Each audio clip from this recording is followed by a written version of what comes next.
And hello everyone, welcome back to my channel. Thank you again for joining me today. And today is my first day finally getting a chance to do my full review on the Raspberry Pi 3B Plus. Complete review, setup, do's and don'ts, and we're also going to include the comparison to the Amazon Fire Stick. I've had a lot of questions with people asking me what's the difference between the Fire Stick and the 3B Plus. What is a Raspberry Pi? How did you find out about it? Well, today we're going to cover a little bit of that in this full review. This is the Raspberry Pi 3B Plus, complete with Wi-Fi, HDMI out, 4 USB 2.0 plug-in adapters, and complete with the Ethernet port.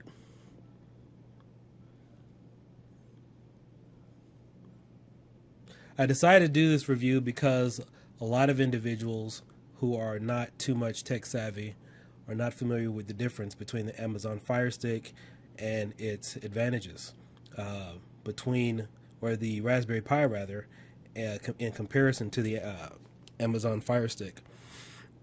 I actually got this Amazon Fire Stick for Christmas, but I never used it. Typically, most people are buying this simply so they could jailbreak it, unlock it, so they can unlock Kodi on it and stream live TV and movies for free. And I've done a few Facebook videos just alerting people to the fact that even though you haven't been caught or they really don't care too much if you're streaming, it is recommended that you do stream or do any type of bootlegging online using a VPN, which is a virtual private network. So why am I doing this comparison with the Amazon Fire Stick in comparison to the Raspberry Pi 3B Plus? Well, the Raspberry Pis have been out now since about 2012, and what they are is they're a microcomputer. So everything you can do on the Amazon Fire Stick, you can do on the Raspberry Pi, plus much, much more. Let's look at a few of the specs of the Raspberry Pi, and we'll get down to the basics of this. All right, the Raspberry Pi, as I said, is a microcomputer. In the middle here, you have a 1.4 gigahertz quad-core processor. You have a 2.4 gigahertz and 5 gigahertz wireless LAN and Bluetooth 4.2. Let's see here. Then, of course, you also have your HDMI port. You have your 4-pole stereo output and composite video output. For those of you who are familiar with the older camcorders, which had that 3mm jack with the 3 lines on it, and it allowed you to convert this little plug-in to the red, yellow, and white, which were your RCA cables, it's pretty much the same thing. So if you have one of those cables, you can actually use it with your Raspberry Pi. And you have your 5-volt, 2.5 amp DC micro USB adapter. And you also have a MIDI camera port because you can attach a camera to this. And of course, we have your USB plug-in adapters. In fact, let me go ahead and switch over for you.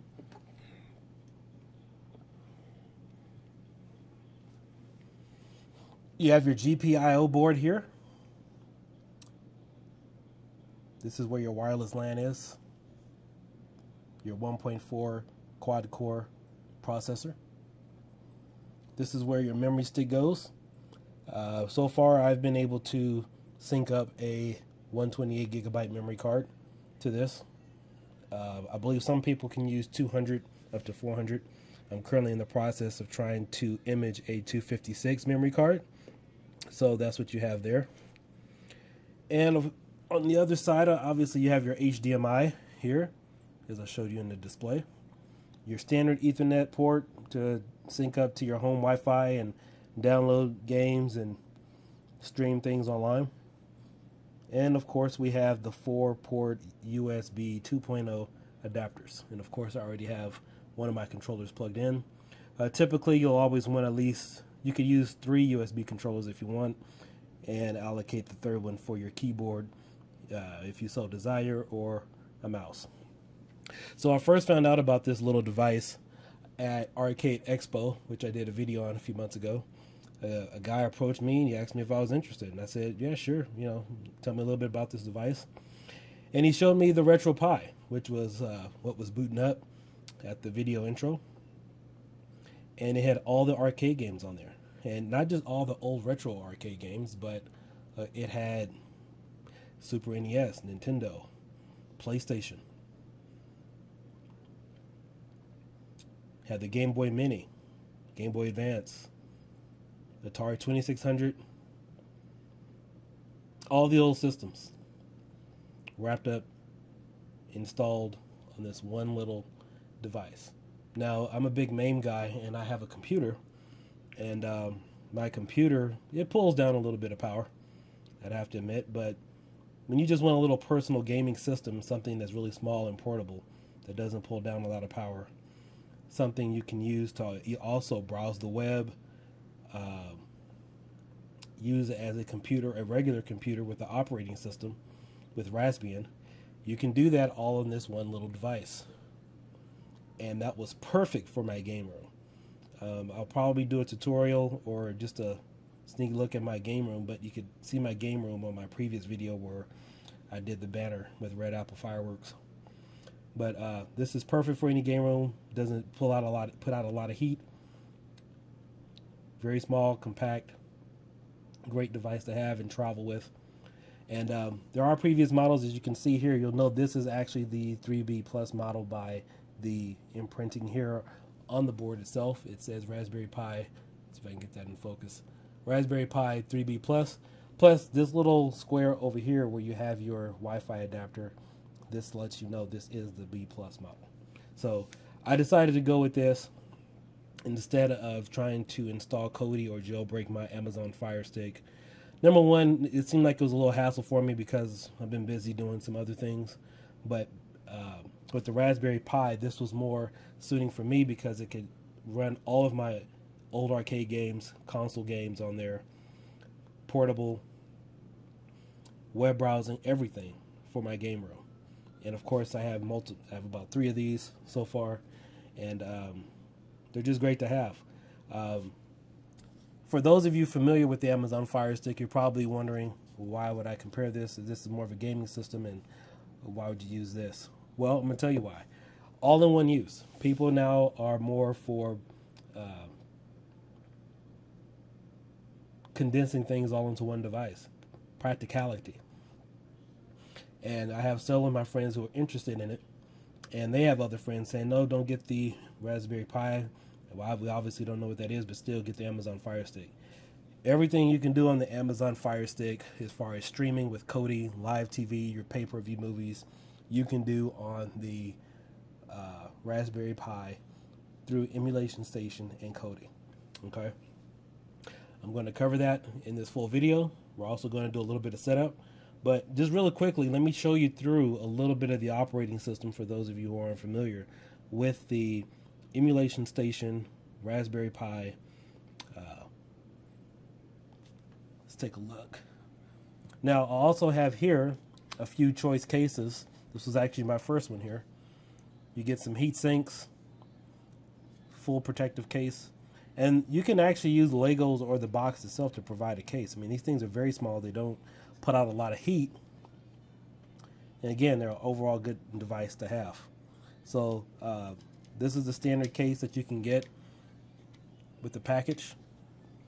I also have the Smarza case. This one also includes a fan, which I'm going to install here today. This one is acrylic, and it opens up in 4 different layers, and you can insert them one on top of the other over your Raspberry Pi 3B Plus, and just pretty cool to look at. So I'm gonna try this. And I also have this case here. This is the Super Nintendo case. This one's not fully set up yet. The power button and the reset button on this one doesn't work, but on the newer model of the SNES case for the Raspberry Pi, it does work. It just has a little plug-in adapter, and you can get the LED here that'll show you that the power is on in the front. So if this was fully set up, this is what it would look like on your Raspberry Pi. And of course, you also have some other retro cases you can get, such as the Nintendo case and so forth. All right, so let's switch over and take a little look at what you're going to get with the Raspberry Pi 3B Plus running emulation station.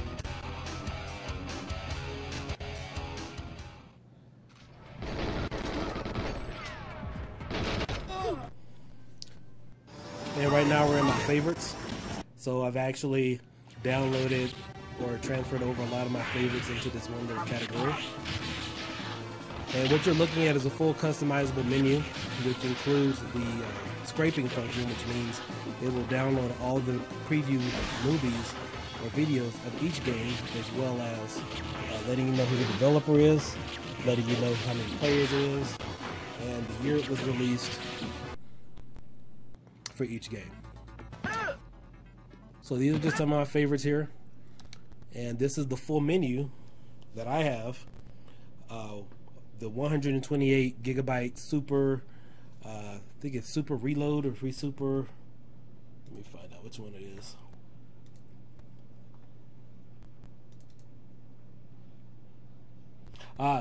Regulod Supreme build 128. So let's just kind of cruise through the menu a little bit. There's the Kodi program, and there's your built-in web browser. You can access the web. It's just like using Google Chrome. Got your port, Z Machine, PC games. It even has a light gun feature here, so you can actually set up your Wii remotes and use this for this Raspberry Pi unit. And let's take a look at Daphne. These were some of the games like Astron Belt, Dragon's Lair, and Space Age. Dragon's Lair. All this is running strictly from the Raspberry Pi and the Space Ace, Defender of Justice. And of course, we're not going to go through all the arcade games, but as you can see, every last one of them are on here. And let's take a look at one of my favorites really quick. And we have WrestleFest. You guys remember that game? And we also have the X-Men games on here as well.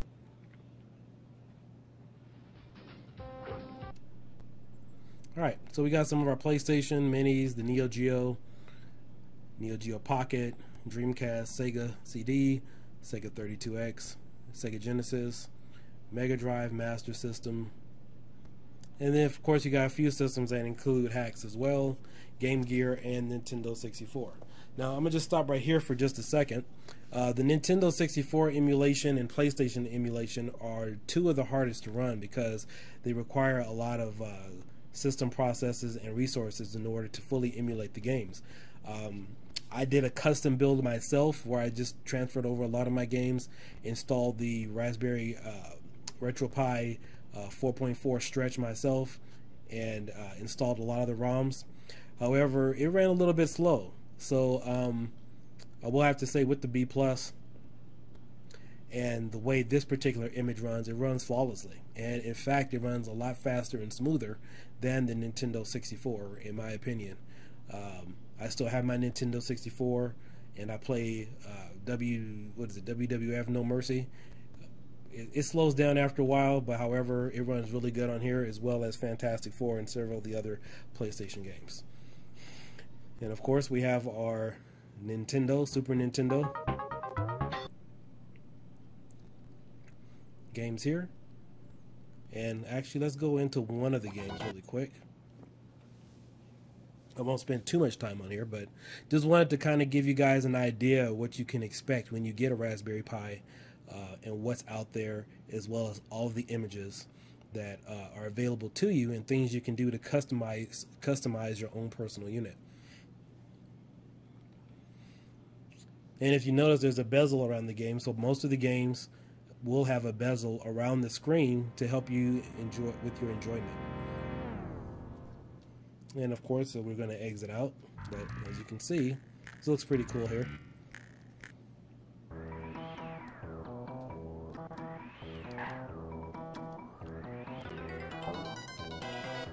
Alright, let's get out of here and get back to this review. And then of course there are hotkeys you can set up for every game system. And of course we have our Nintendo DS, Game Boy Advance, Game Boy Color, Game Boy Hacks, Game Boy System, Virtual Boy, TurboGrafx 16, TurboGrafx, PC Engine, Wonder Swan, Color Links, Atari 2600, and 7800. And so those are all the systems that are currently involved, especially with this image. But if it requires a lot of low resources and whatnot, you can run it on the Raspberry 3B Plus. Okay, and of course you have your setup menu here where you can customize a lot of things. Typically this image runs with background music, and you can customize your background music while you play, but for the purpose of this video I turned it off because it was kind of annoying. And of course we have Kodi. So let's take a look at Kodi really quick. We're going to go in here.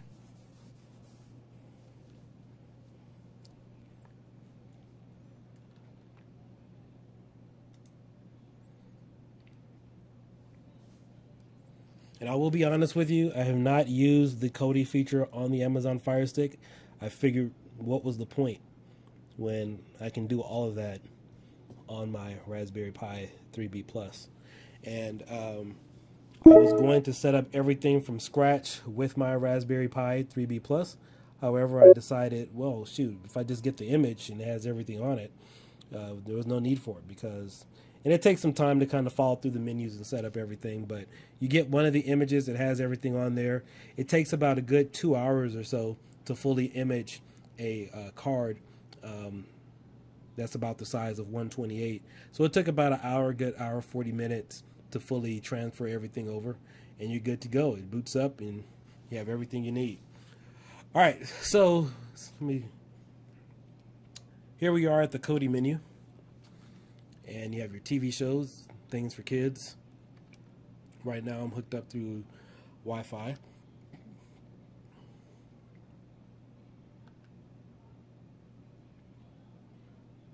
And let's pick out a menu.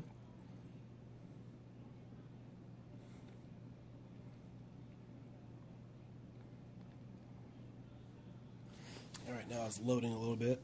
And of course you can have your options of which servers to pick from to get your videos.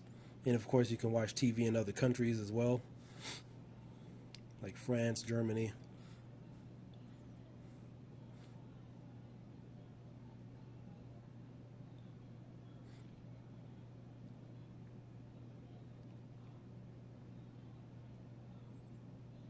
All right, let's go back. I want to pick one that I actually know that works, that I've actually experimented with on here. So let's go to the live TV function.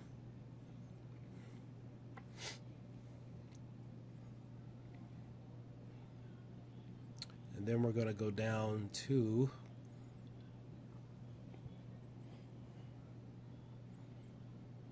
see what feature we have here.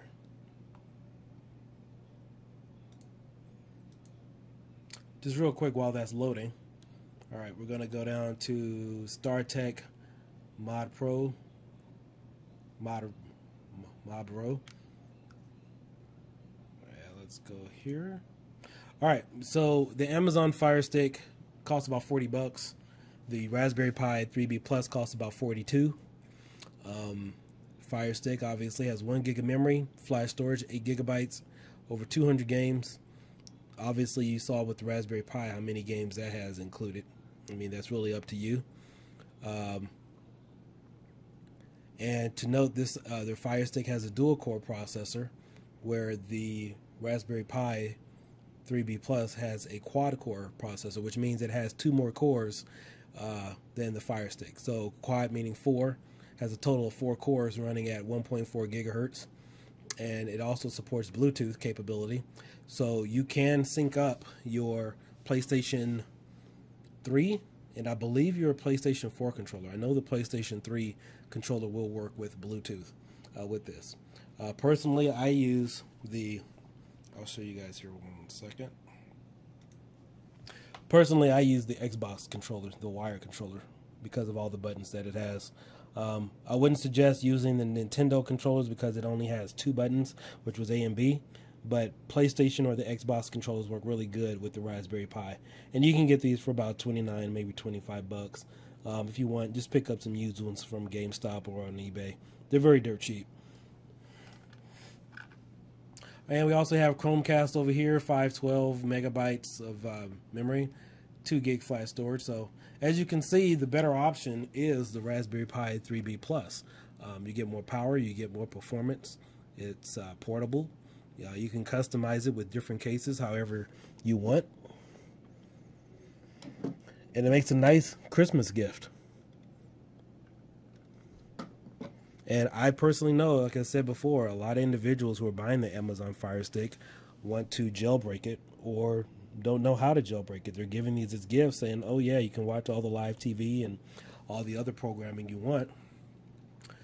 However, if they're not used to it or tech savvy to figure it out, then they got to pay somebody to do it. So again, I'm not promoting that. I'm just telling you what people are doing out there with the Fire Sticks. All right, so let's see what movies are available right now, or channels are available with the Kodi.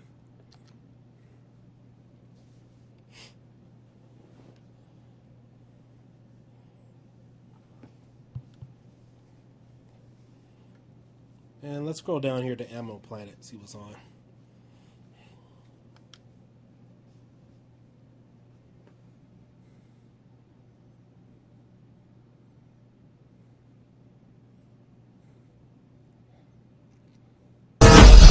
It's very possible it was dingoes moving in the shadows, but there is a chance we just had an encounter with a thylacine. My plans to leave this area... Yeah, let's back out of that.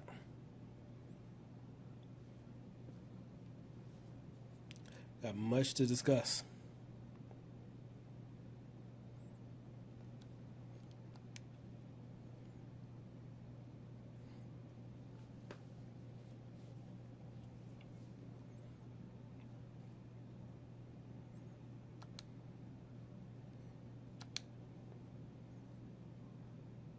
And I love that little background layout they give you with the menu.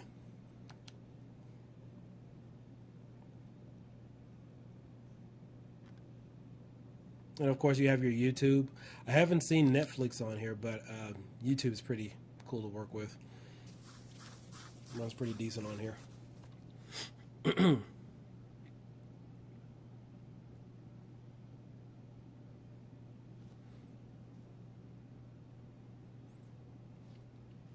So once again, let's take a look at the specs again for the B+. Want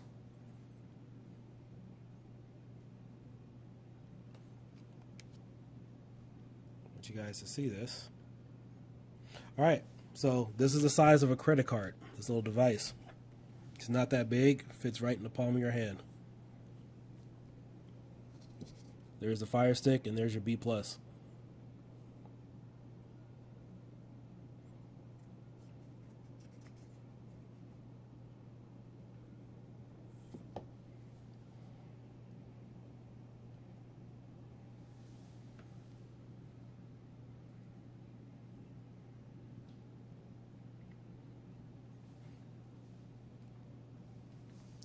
Full-size HDMI quad-core processor. You have extra ports here on the GPIO board. You can add cameras and other little things, night vision cameras, to your little device.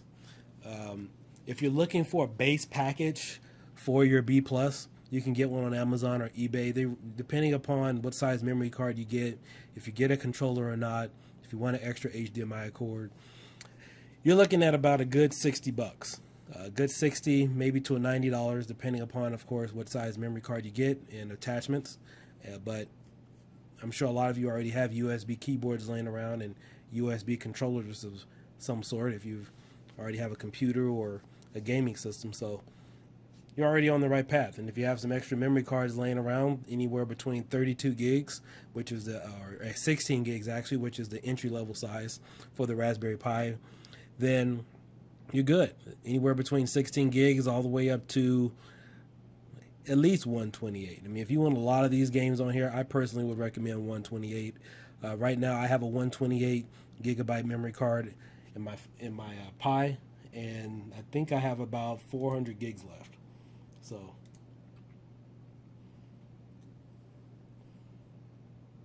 let's switch over to my PC.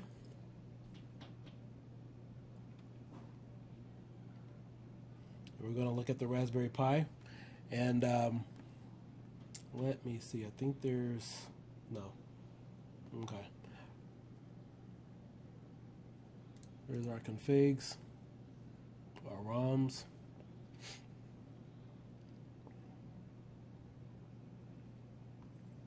So these are all the configs for all of the files here on the system. And let me go back here to actual ROMs. All of your ROMs and all your artwork are stored here on the memory card for your Raspberry Pi.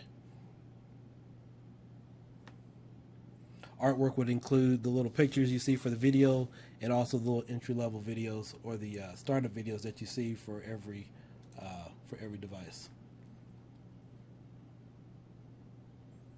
Let's see, you got your marquee, box art. Let me go back to this one. So if you already have ROMs on your computer, or if you've ever downloaded them, you can just transfer them over on your home network like I'm doing now. If I wanted to do that, then that's how you would do it.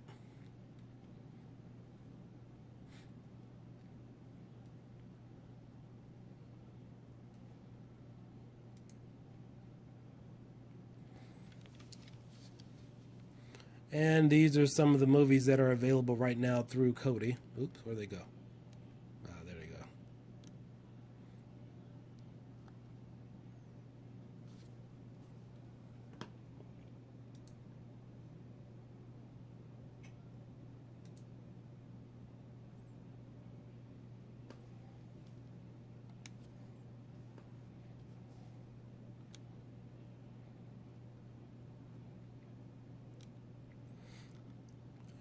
And these are some of the movies that are out right now that you can stream through the Kodi, through the Amazon Fire Stick.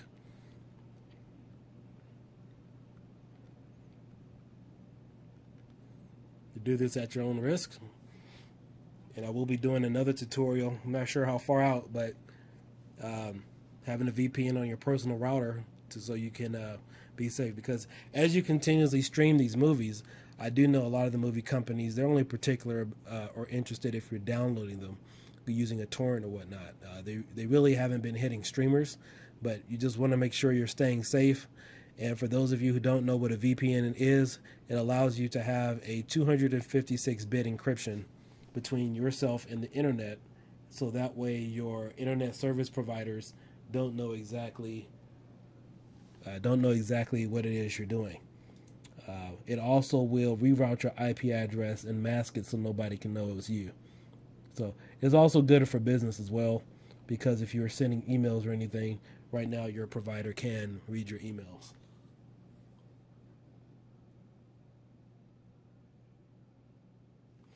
All right, so let's get out of Kodi and let's get back to the device itself. And we will install a case on the Raspberry Pi 3B Plus. And we're going to power this off. Exit. This is just to exit out of Kodi.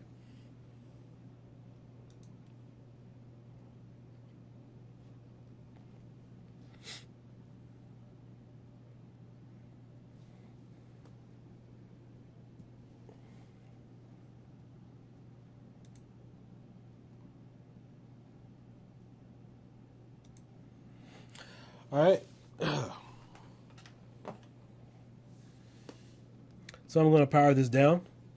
This particular cord that I have with my Raspberry Pi has an inline push button on here. So make sure any Raspberry Pi package you get has an inline push button, because if you don't have one, typically you'll just have to pull it out just to turn it off and then plug it back in to turn it back on. That's not something you really want to do with this device. You want to make sure you are shutting it down properly, just like you do any normal computer.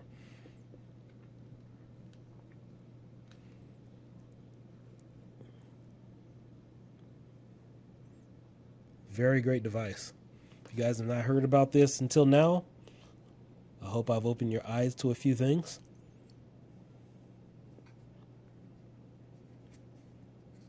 I think I'm going to give this away because I'm not planning on using this at all. I mean, right now it's worthless. I have this, and I'm going to get about 6 or 7 more of these. One for each room and different screen, and be good to go.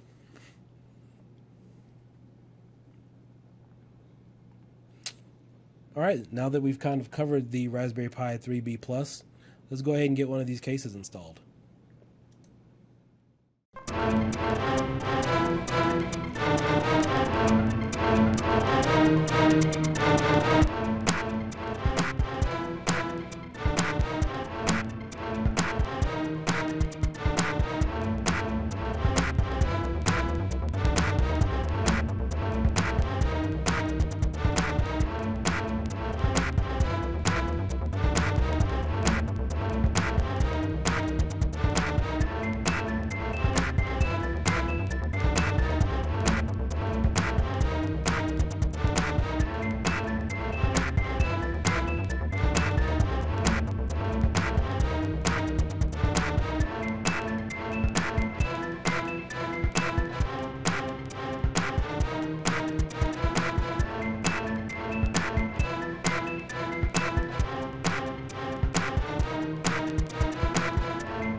The fan should be spinning there at the top.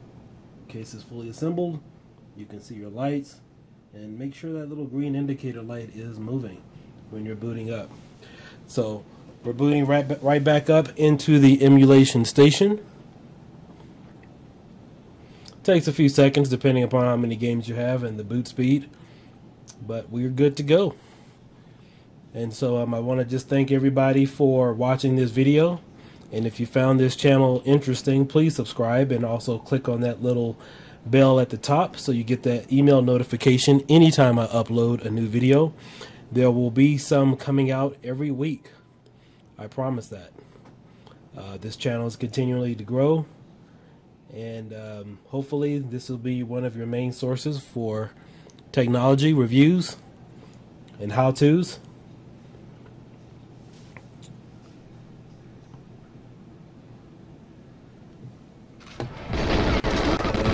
Booted up again. Going through all of our systems.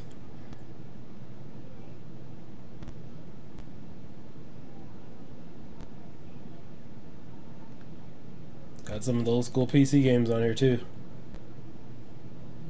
So once again, my name is Kiodiekin, Kiodiekin. And I really thank you guys for watching. So I'm just going to kind of go through here a little bit. Let's see if we turn this background music back on.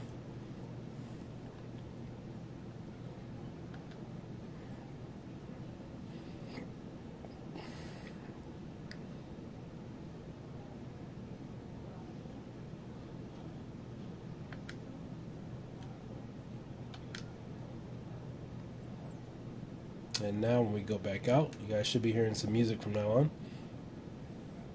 Oops. It's enable. And then we'll scroll over to exit. Alright, so that should turn the background music back on. And of course, again, I said you guys could customize that with this particular image. And also, I just want to make note that if you guys are trying to hook up your Raspberry Pi to a TV, such as an old analog TV or a, well, preferably any type of 720p or plasma TV, but basically you plug in your HDMI and you get a blank screen. There is a way to fix that. I don't have access to it in front of me. Let me see if I have an image I can show you guys, because I find this is very important. I went to an event a few months ago, plugged this in, and I wasn't aware of the command line that needs to be deleted so you can view this on any type of TV and not just your regular 1080p TV. So let me get that out for you guys. Alright, so I've managed to have get my other 128 card in.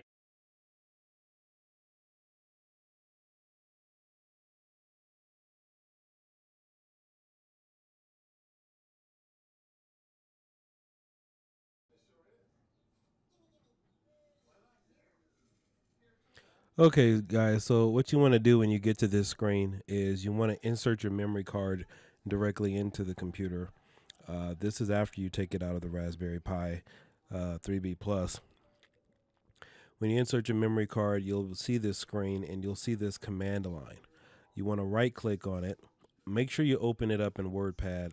Don't open it up in Notepad. Or maybe you may be able to use Notepad++.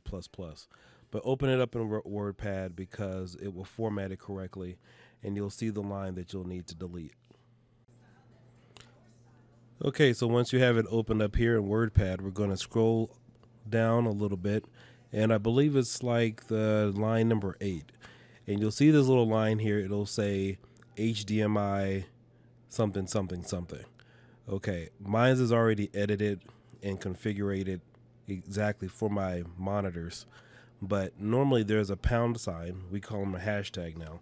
So you'll see a little pound sign or hashtag in front of the HDMI line there. Just delete that, and that will allow you to use your Raspberry Pi on any monitor without getting any blank screens. It's very important you do that, because if you do not delete that, every time you put this in or hook this unit up to a Raspberry Pi, or anytime you hook up your Raspberry Pi to a older TV, you'll get a blank screen. So I had that happen to me a few months ago, so there's your little fix. So all right, so let's go back here and enjoy the Raspberry Pi.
Pizza time!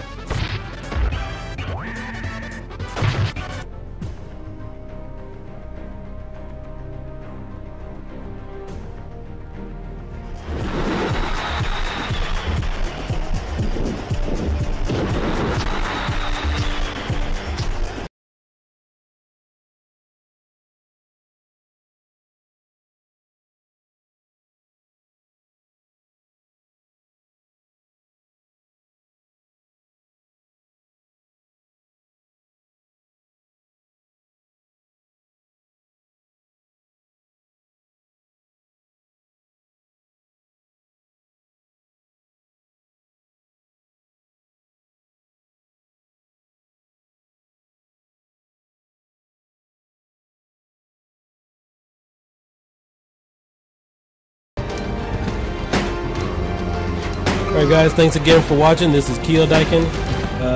Please remember to subscribe if you enjoyed this channel, and I hope you guys have a great day and a great weekend.